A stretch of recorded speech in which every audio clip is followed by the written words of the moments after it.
ہمیں ملک میں جاری سیاسی صورتحال پر بات کرنا بھی ضروری ہے۔ ایسے میں یہ دیکھنا ہے کہ کیا پاکستان تحریک انصاف اپنی سیاسی حکمت عملی تبدیل کرے گی یا نہیں، کیونکہ اگر دیکھا جائے تو گزشتہ 3 سالوں میں پاکستان تحریک انصاف اس وقت ایک کمزور ترین پوزیشن پر موجود ہے، اور اطلاعات یہ ہیں کہ تحریک انصاف کے درمیان مذاکرات کے حوالے سے مختلف آراء پائی جا رہی ہیں، لیکن جو چیئرمین تحریک انصاف ہیں بیرسٹر گوہر، وہ میڈیا سے گفتگو کرتے ہوئے بیانات کچھ اس طرح کے دے رہے ہیں کہ جہاں جنگ میں سیز فائر ہو گیا ہے تو وہاں ان سیاسی معاملات میں سیز فائر کیوں نہیں ہو جاتا۔ طاہرہ صاحبہ، اب آپ یہ بتائیں کہ اگر تو مذاکرات ہو جاتے ہیں حکومت اور پاکستان تحریک انصاف کے درمیان، تو کیا کوئی بریک تھرو ہونے کا امکان ہے؟ مجھے اس چیز کی سمجھ نہیں آتی، بریک تھرو کیا؟ جو الفاظ ہم لوگ سنتے ہیں این آر او کا یا ڈیل کا، آپ اس تناظر میں بات کر رہی ہیں اس حکومت سے؟ اگر بانی پی ٹی آئی کی بات، اگر پرانے بیانات دیکھیں تو وہ یا کوئی بھی لوگ اس حکومت کو جب تسلیم ہی نہیں کرتے تو پھر اس حکومت سے بات کرنے کے لیے تو انہوں نے 10 دفعہ منع کیا ہے کہ ہم اس حکومت سے بات نہیں کریں گے، جو حکومت جو حقیقت میں جن کی حکومت ہے ان سے گفتگو کریں گے۔ تو مجھے اس بریک تھرو کی سمجھ نہیں آ رہی کہ کیا بریک تھرو۔ پھر آپ کا اس سے پہلے تھا حکمت عملی کا، تو حکمت عملی جب اس شخص سے کسی کو ملنے بھی نہیں دیا جا رہا، وہ کیا کہتے ہیں وہ بھی عوام کے سامنے صحیح الفاظ میں آ بھی نہیں رہا، تو حکمت عملی کیا چینج ہوگی؟ حکمت عملی اس گورنمنٹ نے چینج کرنی ہے یا انہوں نے کرنی ہے؟ جس قسم کے کیسز بنے ہوئے، آپ توشہ خانہ لے لیں، اب 190 ملین پاؤنڈز لے لیجئے کہ وہ ابھی جو کہا کہ جی اس سے دانش یونیورسٹی اور اسکول بنیں گے، یعنی کہ وہ پیسہ یہاں پر بینکوں میں پڑا ہوا ہے۔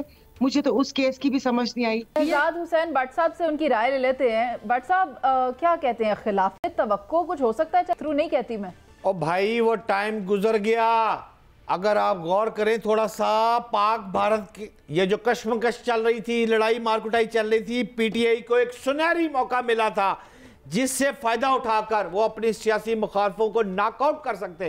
میں تو چونکہ ایک رپورٹر ہوں نا، میں آپ کو خبر دے سکتا ہوں، اور میں خبر دے رہا ہوں آپ کو باعتماد ذرائع کے مطابق۔ مسلم نون کی ایک بڑی شخصیت، اس نے تحریک انصاف کے رہنماؤں کو واضح پیغام دیا کہ آپ تحریک انصاف مل کر خان سے بات کر لیں، آل پارٹیز کانفرنس کا فوری اہتمام کر لیں، مقتدر افراد بھی اس میں شامل ہوں گے۔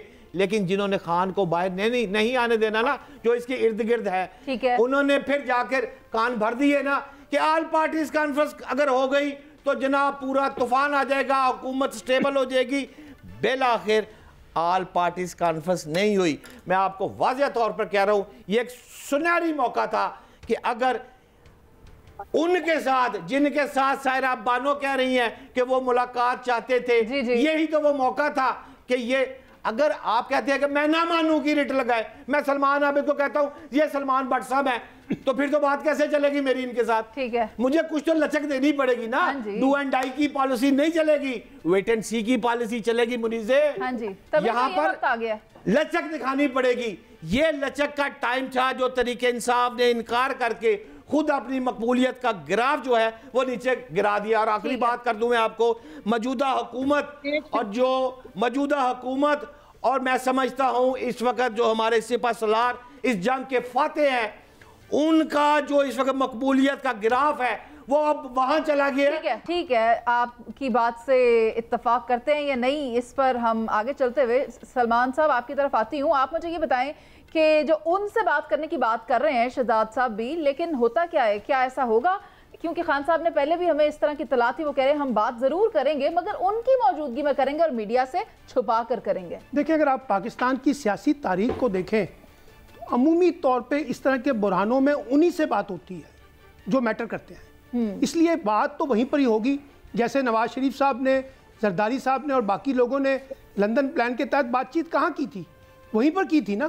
اس لیے میں یہ کہتا ہوں یہ بات درست ہے، لیکن اصل مسئلہ اس وقت یہ ہے کہ پی ٹی آئی کے اپنے اندر ایک بڑا کرائسس آ چکا ہے۔ وہ کرائسس یہ ہے کہ پی ٹی آئی کے اندر اتنے گروپ بن چکے ہیں، کئی ابھی علی امین گنڈاپور کی بات ہوتی ہے، بشرا بی بی کی بات ہوتی ہے، علیمہ خان کی بات ہوتی ہے، بیرسٹر گوہر کی بات ہوتی ہے، علی محمد خان کی بات ہوتی ہے۔ تو یہ جو اتنے گروپ بن گئے ہیں، اس کی وجہ سے پی ٹی آئی کا کرائسس جو ہے وہ بہت زیادہ بڑھ گیا ہے. اب پی ٹی آئی جو ہے وہ ایک طرف اسٹیبلشمنٹ سے مذاکرات بھی کرنا چاہتی ہے, دوسری طرف پی ٹی آئی کے لوگ اسٹیبلشمنٹ سے بات چیت بھی نہیں کرنا چاہتے. بیرسٹر گور حکومت سے بات چیت کرنا چاہتے ہیں, عمران خان بات چیت نہیں کرنا چاہتے. تو میرا خیال ہے کہ ایک سیاسی لچک جو ہے, جیسے یہ کہا نا, وہ دکھانی پڑے گی. لیکن ایک ذہن میں رکھیے گا, یہ سیاسی لچک صرف پی ٹی آئی کو نہیں دکھانی, حکومت کو بھی دکھانی ہے. اور حکومت جب دکھائے گی, حکومت تو ابھی تک دکھائی نہیں رہی, حکومت تو صرف ابھی تک کارڈ کھیل رہی ہے اور اس وقت باتیں کر رہی ہے. لیکن جب تک آپ لچک نہیں دکھائیں گے, قومی اتفاق رائے نہیں پیدا کریں گے, تو بات چیت کیسے چلے گی؟ ایک طرف آپ مقدمے بھی چلانا چاہتے ہیں اور دوسری طرف آپ مفاہمت بھی کرنا چاہتے ہیں. تو یہ کانٹرڈکشن ہے جو کہ پی ٹی آئی سمیت حکومت کو بھی اس پر سوچنا ہوگا. وہ کون کہتا تھا کہ میں ان سے بات نہیں کروں گا, یہ ہم نہیں بھول سکتے ہیں. سائرہ صاحبہ آپ کی طرف آؤں گی, لیکن برلاس صاحب آپ اس پہ کچھ کہنا چاہتے ہیں کیونکہ ڈیبیٹ تو اوپن ہے. اچھا, میں یہ کہنا چاہتا ہوں کہ صرف پی ٹی آئی کو حکمت عملی نہیں بدلنا ہوگی, سب کو حکمت عملی بدلنا ہوگی. اس لیے کہ ہمارا دشمن ابھی چین سے نہیں بیٹھا, ہمیں اتحاد کی ضرورت ہے. ہمارا ملک معاشی طور پر کمزور ہے, اس میں سیاسی استحکام نہیں ہے. ہمیں سیاسی استحکام لانے کے لیے سب کو پالیسی بدلنا ہوگی, اور سب سے بڑی ذمہ داری حکومت پر ہے کہ وہ سیاسی کارکنوں پر جھوٹے مقدمات بنانا ختم کرے اور ان کے جو ملاقاتیں ہیں ان میں رکھنا ڈالنا چھوڑ دیں. اور یہ حکومت کی ذمہ داری ہوتی ہے کہ وہ اپوزیشن کو قریب لائے. حکومت اگر وہ ذمہ داری ادا نہیں کرنا چاہتی تو میں کیا کہہ سکتا ہوں. البتہ آپ کے پروگرام کے توسط سے ایک بات ہوئی, وہ شہزاد بٹ صاحب مان گئے, وہ گراف مان گئے کہ گراف تھا. پی ٹی آئی نے اس جنگی ماحول میں جو آپ نے ابھی تنقید کی, دیکھیے انہوں نے تو بڑا پازیٹیو رول پلے کیا. انہوں نے تو ان کی قومی اسمبلی سینٹ کی ساری تقریریں اٹھائیں, وہ تو دفاع پاکستان کے لیے ہیں. ان کے جو نوجوان تھے جنہیں D G I S P R general Sharif نے, احمد شریف نے بھی خراج تحسین پیش کیا ہے کہ وہ واریر بن گئے. تو میرا خیال ہے کہ اگر وہاں سے مثبت آیا ہے جواب یا مثبت تبدیلی آئی ہے تو حکومت کو مظاہرہ کرنا چاہیے. برلاس صاحب آپ کا وقت ختم ہو گیا ہے, لیکن میں یہ کہہ دوں کبھی ہم میں تم میں قرار تھا, تمہیں یاد ہو کہ نہ یاد ہو, لیکن بات آپ نے بڑی خوبصورت کی, اور وہ یہ ہے کہ سیاسی استحکام لانے کے لیے سب کو اپنی حکمت عملی بدلنے کی ضرورت ہے, خواہ وہ حکومت میں بیٹھے ہوں یا اپوزیشن میں بیٹھے ہوں.